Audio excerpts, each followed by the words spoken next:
Mmh. Oh, oh, oh, oh, oh, oh, oh. Mmh, je vais me faire extrêmement d'argent avec les photos de mariage. Je vais devenir richissime. Et non, et non, un photographe de mariage ne va pas devenir richissime en faisant des photos de mariage. Bonjour à tous, je m'appelle Alain de AS Capture, je suis photographe professionnel et vidéaste. Je fais de la photographie de mariage, c'est vraiment ce que je préfère faire. Je fais des courts-métrages, etc. Aujourd'hui, dans cette vidéo, spécialement tournée pour le groupe Mariage à petit budget, je vais vous expliquer pourquoi un photographe professionnel applique certains tarifs et la différence entre un amateur passionné et un photographe professionnel. Donc, amateur passionné, c'est le terme que vous utilisez pour un amateur passionné. Ce que je vais tenter de vous expliquer, c'est ce que vous payez vraiment quand vous prenez un photographe. Parce que vous ne payez pas que les photos. Et votre mariage, pour le photographe, ce n'est pas qu'une seule journée de travail. Au niveau de tarifs, en France, un photographe professionnel, ça coûte en moyenne entre 800 et 1200 euros pour une prestation assez courte. Ça peut aller de 1500 à 2500 pour une journée complète, ou 3000 euros et plus, ça peut varier beaucoup. Et les chiffres peuvent monter très vite. Alors, c'est sûr que quand on voit ce genre de prix, on peut aller chercher au moins cher. Des amateurs passionnés. Prendre un pro, c'est la sécurité. Prendre un amateur passionné, c'est l'incertitude. Alors, premièrement, vous n'avez aucun recours légal. Si le photographe ne vient pas à votre mariage, eh ben vous n'avez pas de photographe. Malheureusement, j'ai trop souvent vu dans ce groupe des gens qui recherchaient des photographes à la dernière minute parce que leur photographe amateur passionné ne donnait plus de nouvelles, qu'ils avaient laissé un acompte, mais que la personne avait disparu dans la nature. Que le photographe est bienvenu au mariage, mais qu'ils attendent les photos depuis 6 mois. C'est prendre ce risque-là. Des fois, ça se passe très bien. Mais parfois, et très souvent malheureusement, ça peut mal se passer. Et c'est le métier de photographe qui en paye les frais. Et il ne faut pas oublier non plus qu'un amateur passionné n'a pas réellement d'image à défendre. Vous n'allez pas pouvoir laisser des avis sur lui, sur Google ou quoi que ce soit, vu qu'il n'y a pas de structure derrière. Et à la différence, c'est qu'avec un professionnel, il y a un cadre légal à respecter. Et lui, il a une réputation à préserver.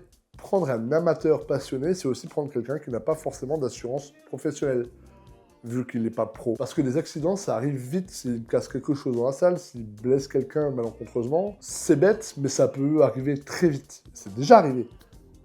C'est déjà arrivé. Maintenant qu'on a vu la différence entre un amateur passionné et un professionnel, maintenant à savoir qu'est-ce que vous payez sur votre facture. Alors pour un photographe, votre mariage ne dure pas qu'une seule journée. Selon ce que vous voulez, ce que vous lui avez demandé, il peut y avoir la préparation avec les mariés, les cérémonies, la mairie, l'église, peu importe, le vin d'honneur, la première danse, toute la soirée, jusqu'au gâteau, etc. Un album, quel format, il y a beaucoup de paramètres qui rentrent en compte pour établir un tarif. Et en réalité, une trentaine, cinquantaine d'heures de travail. Il y a le jour J qui peut durer 8, 10, 14 heures, ça dépend de votre demande, de votre besoin. Et à la fin du mariage, quand il rentre chez lui, quand il prend sa petite carte et qu'il la met dans son ordi, et là, il y a les photos à trier. Ça peut varier selon la durée de présence, mais en général, ça varie entre 2000 et 5000 photos. C'est beau le numérique. Puis ensuite, il y a les retouches. Une par une. Une retouche, c'est pas forcément retravailler les couleurs, etc. C'est aussi du recadrage. Et après tout ça, il y a l'export, il y a l'hébergement de la galerie privée, la livraison des photos, et un album, si l'album est demandé. Et l'album, ça prend énormément de temps aussi à réaliser. Donc déjà, ce temps-là, il est compris dans ce tarif-là. Donc déjà, votre mariage, il dure sur plusieurs journées. Il commence bien avant le jour J, il y a le jour J et il y a le reste. Et ce qui explique aussi ce tarif, c'est le matériel utilisé. Un photographe, en général, va se balader avec 1, 2, voire 3 boîtiers. C'est très cher, ça peut varier, tout dépend de la marque, du type, mais ça peut varier entre 1000 et 3000, 4000 euros le boîtier. Ensuite, sur ce boîtier, il faut mettre les optiques. Les optiques aussi, ça peut varier au niveau des prix. On peut partir de 500 euros à 2000, 3000. Et ensuite, il y a aussi tout ce qui est carte, batterie, flash, tous les petits accessoires en plus, et tout doit être entretenu et doit fonctionner à 100% le jour de l'événement. Ce qui justifie aussi ce genre de prix, c'est l'expérience du photographe. En gros, faire de la photographie de mariage, c'est pas simplement appuyer sur un bouton. Il y a les moments uniques. Forcément, quand on met l'alliance, le baiser, etc. Ça, c'est des moments uniques qu'on ne peut pas répéter. Donc le photographe doit être préparé et ça va très très vite. On n'a pas le droit à l'erreur de louper un moment important. Le photographe doit être concentré sur tout ce qui l'entoure. Il doit avoir l'œil dans son viseur, l'oreille partout autour de lui et être concentré sur vraiment tout le mariage et sur toute la procédure du mariage. Donc en fait, vous ne payez pas qu'un simple photographe, vous payez aussi quelqu'un qui sait gérer les imprévus. Et après, sur cette facture-là, ce qui rentre en compte, c'est les charges du photographe. Le photographe paye l'URSSAF, les impôts, il doit payer son assurance professionnelle, ses logiciels, son site internet, son déplacement, et sa publicité, etc.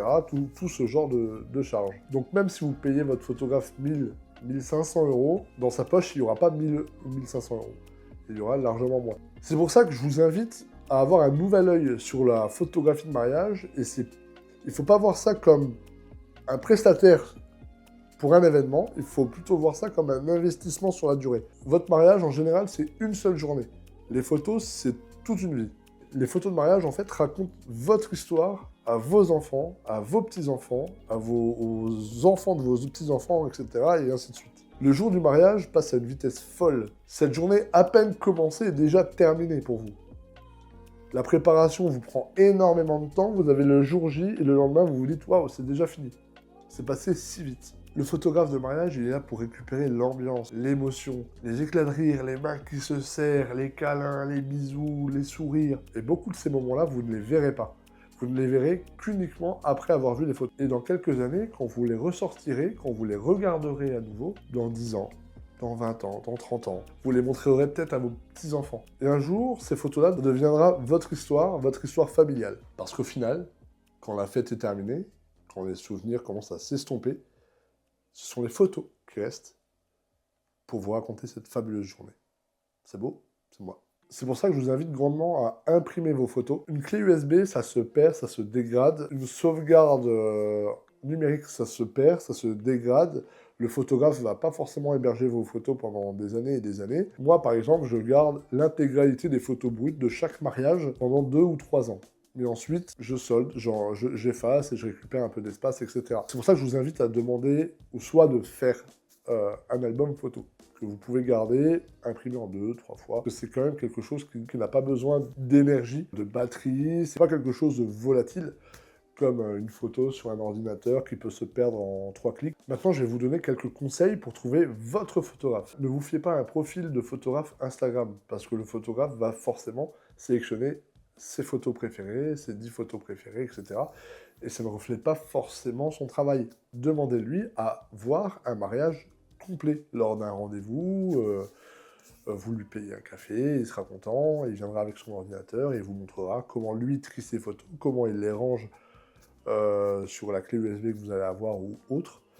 Et puis vous allez pouvoir voir sa qualité de travail. Donc mes petits conseils pour trouver un photographe qui peut vous correspondre, et quelques conseils pour la sélection, c'est de taper tout simplement sur Google « photographe autour de moi ». Là, vous allez avoir une liste de photographes. Vous notez, vous les mettez de côté, chaque photographe qui vous intéresse. Voir sur son site si le tarif peut vous convenir. Donc voilà, cette vidéo est terminée. J'espère qu'elle vous aura plu. J'espère qu'elle vous a aiguillé sur certaines choses. Pourquoi choisir un professionnel plutôt qu'un amateur passionné, comme il est trop souvent demandé sur ce groupe-là. Donc je vous souhaite un super mariage. Félicitations, plein de bonheur. Et puis, n'oubliez pas, la photographie, c'est important. Voilà, je sais pas, j'ai pas d'autres mots, j'ai pas de phrase de fin. Je suis désolé, je suis pas youtubeur, je suis photographe, simple photographe.